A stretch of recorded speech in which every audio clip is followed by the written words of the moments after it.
Hello students, आप पढ़ रहे हैं साम्यावस्था स्थिरांक के अनुप्रयोग के बारे में। पहला अनुप्रयोग हमने आपको बताया अभिक्रिया की सीमा का अनुमान लगाने में। दूसरा उपयोग हमने आपको बताया अभिक्रिया की दिशा का बोध कराने में। अब आइए देखते हैं तीसरा उपयोग साम्य सांद्रताओं की गणना करने में। यदि प्रारंभिक सांद्रता ज्ञात हो, ठीक है, यदि इनिशियल कंसंट्रेशन ज्ञात हो, प्रारंभिक सांद्रता ज्ञात हो, लेकिन साम्य सांद्रता ज्ञात नहीं हो, तो निम्नलिखित 3 पदों से उसे प्राप्त करेंगे। ठीक है, यदि हमें प्रारंभिक सांद्रता ज्ञात हो और साम्य सांद्रता ज्ञात नहीं हो तो उसे 3 स्टेप से हम प्राप्त कर सकते हैं। पहला पद यह है कि अभिक्रिया के लिए संतुलित समीकरण लिखना होगा। पहले स्टेप में क्या करना होगा? पद 1 में अभिक्रिया के लिए संतुलित समीकरण लिखें। दूसरा पद स्टेप 2, संतुलित समीकरण के लिए एक सारणी बनाएं जिसमें अभिक्रिया में सन्निहित, अभिक्रिया में शामिल प्रत्येक पदार्थ को सूचीबद्ध किया हो।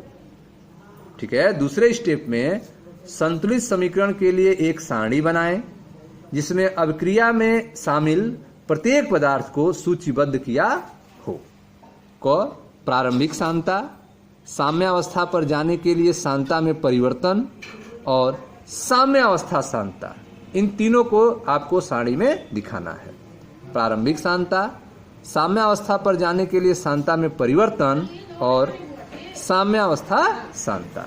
सारणी बनाने में, ठीक है, सारणी बनाने में किसी एक अभिकारक की सांद्रता को x के रूप में, सारणी बनाने में किसी एक अभिकारक की सांद्रता को x के रूप में जो साम्यावस्था पर है को परिभाषित करें और फिर अभिक्रिया की रस समीकरण मिति से अन्य पदार्थों के सांद्रता को x के रूप में व्यक्त करें।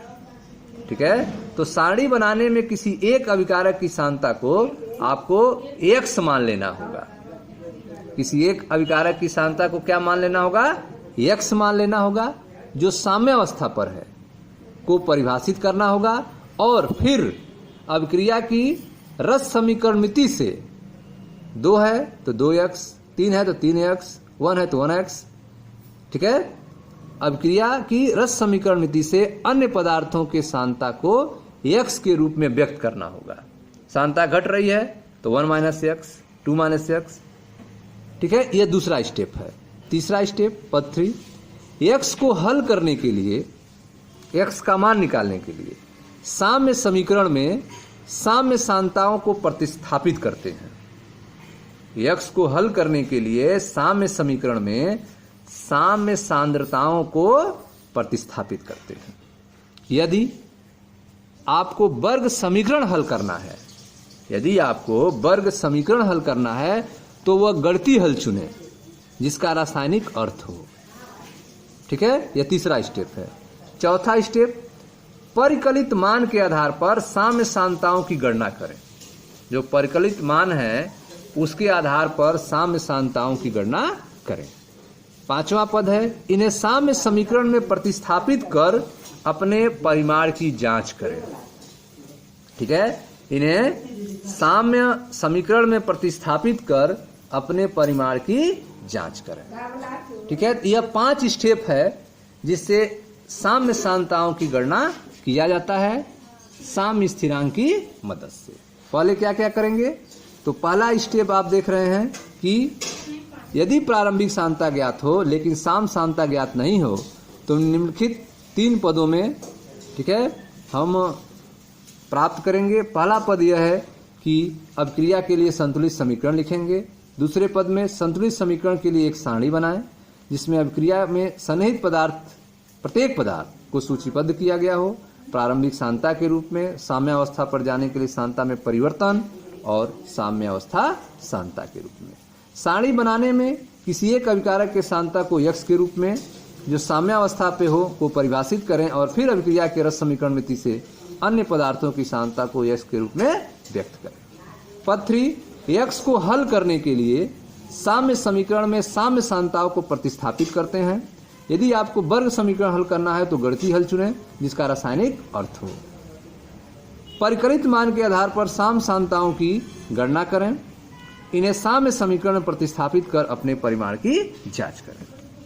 ठीक है, आइए कुछ उदाहरण को समझते हैं। उदाहरण 7वां है आपका 2a उत्क्रमणी b प्लस c। अभिक्रिया के लिए Kc का मान 2 × 10⁻³ है।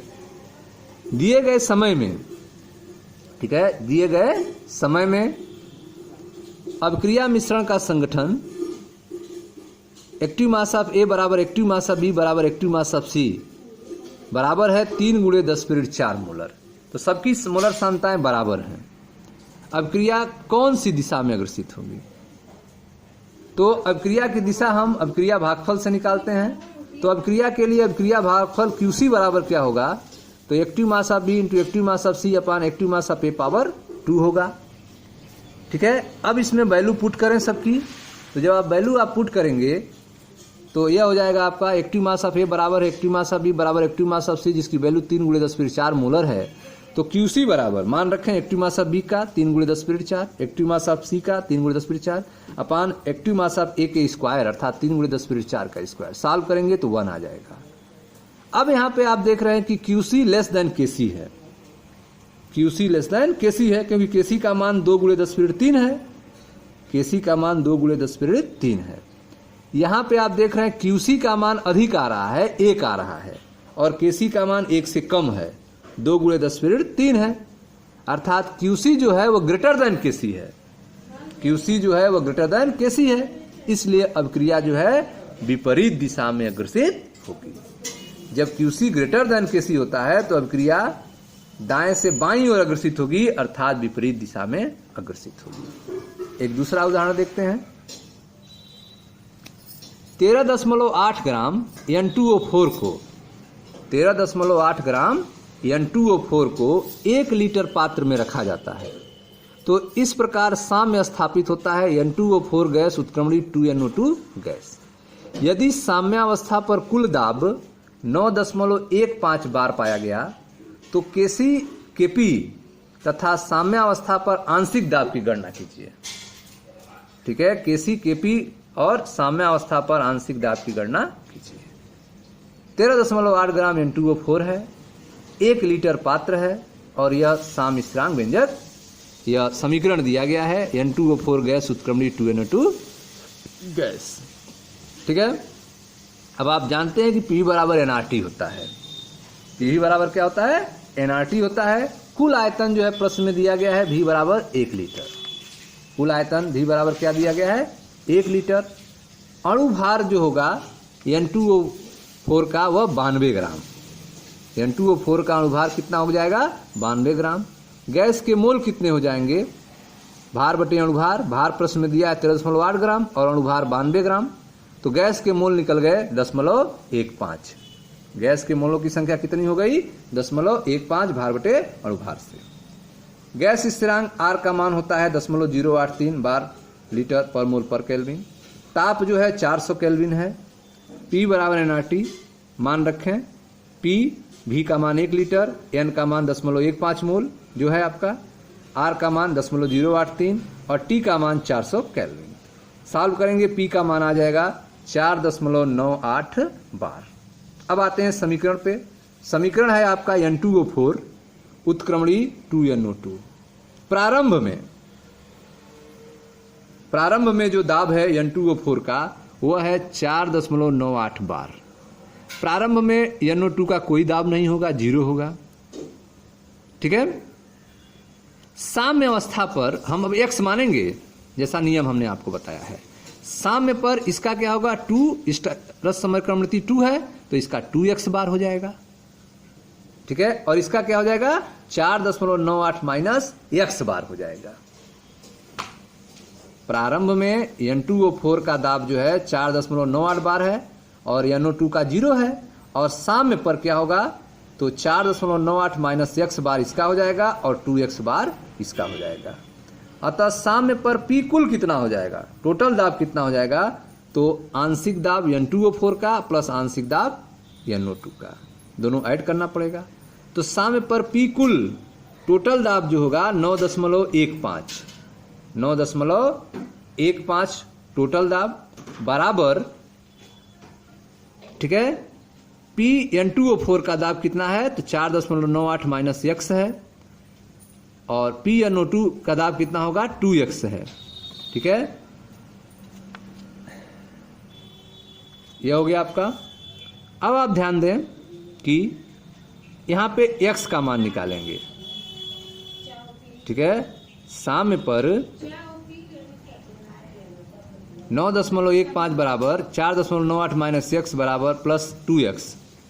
9.15 बराबर सॉल्व करेंगे तो 4.98 प्लस x हो जाएगा, तो x बराबर हो जाएगा 9.15 माइनस 4.98 बराबर 4.17 बार। x का मान निकल गया 4.17 बार। साम्यावस्था पर आंशिक दाब क्या होगा, x का मान निकल चुका है, तो PnO4 बराबर हो जाएगा 4.98 माइनस एक्स अर्थात माइनस 4.17 बराबर 0.81 बार। PnO2 बराबर हो जाएगा 2x अर्थात 2 गुणे 4.17 बराबर 8.34 बार। Kp बराबर क्या हो जाएगा, तो Kp बराबर हो जाएगा आंशिक दाब PnO2 का पावर 2 अपान PnO4। मान रख दें Kp बराबर PnO2 का मान 8.314 का स्क्वायर अपान PnO4 का मान 0.81। सॉल्व करेंगे तो 8, ठीक है, 85.87 आ जाएगा Kp का मान।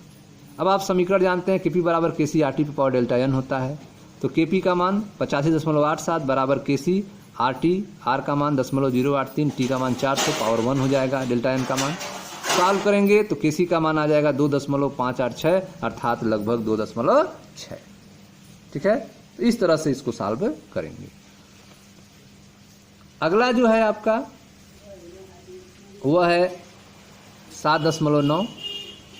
380 केल्विन पर 3 मोल PCl5 को 1 लीटर बंद पात्र में रखा जाता है। साम्यावस्था पर मिश्रण का संगठन ज्ञात कीजिए यदि Kc 1.80। PCl5 उत्क्रमणी PCl3 plus Cl2, यह समीकरण होगा। प्रारंभ में 3 मोल है, प्रारंभ में यह 2 0 होंगे।